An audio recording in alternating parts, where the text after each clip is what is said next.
Baghdad was not only a city of markets and palaces. It was a city where ideas became power.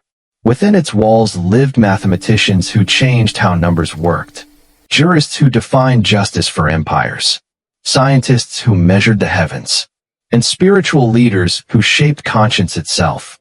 This episode is about the minds of Baghdad, the people whose ideas outlived the empire itself.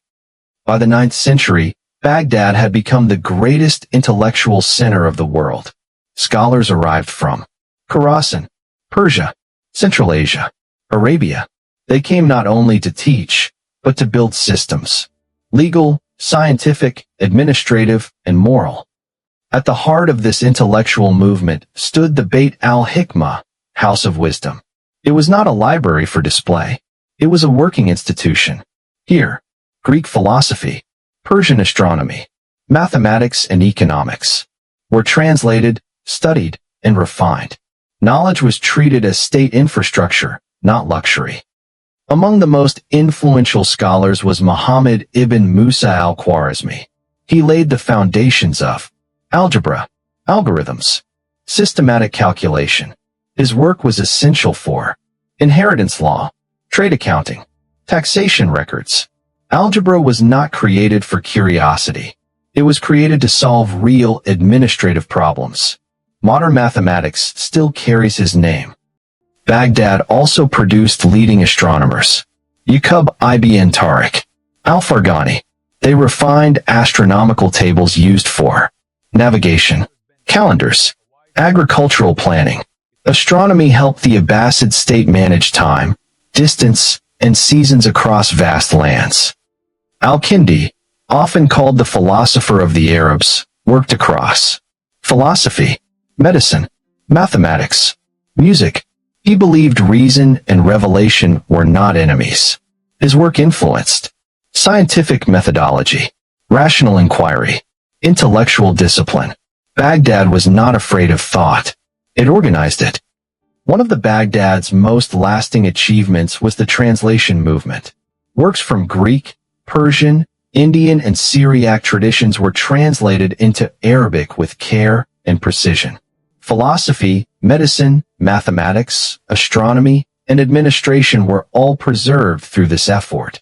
Translation was not imitation, it was transformation. Texts were studied, corrected, expanded, and integrated into Islamic thoughts. Through Arabic, knowledge became accessible across the empire, allowing ideas to travel further than armies ever could.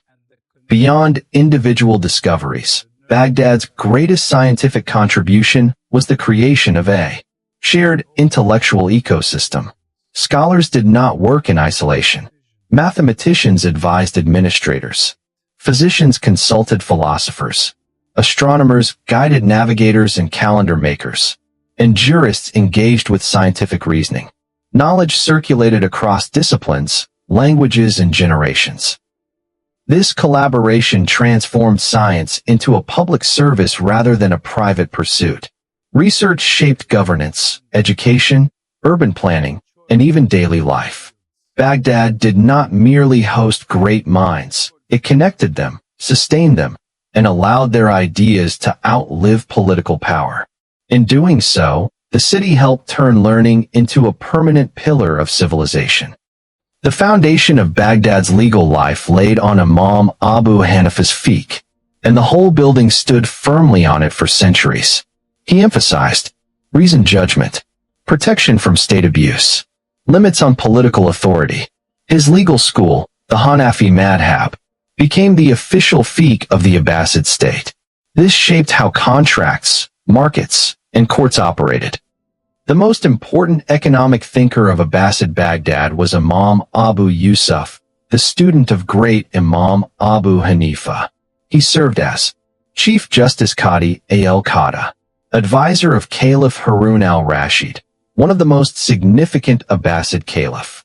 His book Kitab al-Kharaj is one of the earliest works on public finance. He argued, excessive taxation destroys productivity. Farmers must be protected. Revenue depends on justice. The state exits to sustain prosperity, not drain it. Imam Abu Yusuf treated economy as a moral responsibility of governance. This makes him one of the earliest economists in the history. Another towering figure was Imam Ahmad bin Hanbal. He resisted state pressure and defended judicial independence, moral restraint. His legacy reinforced the idea that law must restrain power, not serve it. This balance preserved trust in institutions. Baghdad was also home to Sheikh Abdul Qadir Jilani, one of Islam's greatest spiritual figure, and called the head of saints. He emphasized ethical conduct, social responsibility, inner accountability. His influence shaped society's conscience, reminding people that law without morality becomes hollow. Another prominent spiritual leader and great saint was Imam Musa Kazim. He also had great influence in public and shaped their lives spiritually. These are few names amongst so many great philosophers, scientists, economists, and spiritual leaders. These scholars were not isolated thinkers. Their ideas ran courts, structured markets, guided taxation, shaped education. Baghdad's greatness did not come from rulers alone. It came from people who thought deeply about how society should function. Baghdad's history is too vast for one episode. We are telling it in 3 parts. The rise of the city, the minds that shaped the world, the legacy and transformation. This was part 2, the minds of Baghdad. If you value history that explains how civilizations actually worked, like this video and subscribe to History Showcase. Empires rise with armies, but civilizations endure through ideas. And in Baghdad, ideas ruled. History does not end. It waits to be understood.